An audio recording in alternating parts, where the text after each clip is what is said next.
അർത്തുങ്കലെ പള്ളിയിൽ ചെന്നിട്ടിൻ ഈശോയെ കണ്ടിട്ടും നോശാന പാടാം.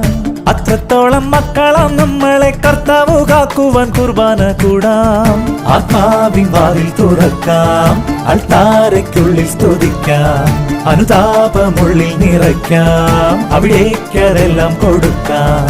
ദൈവത്തിന്റെ കുഞ്ഞാടിനോടത്ത് ജീവിതക്കൊന്നു കയറാം. അർത്തുങ്കലെ പള്ളിയിൽ ചെന്നിട്ടിൻ ഈശോയെ കണ്ടിട്ടും നോശാന പാടാം. അത്രത്തോളം മക്കളാം നമ്മളെ കർത്താവ് കാക്കുവാൻ കുർബാന കൂടാം.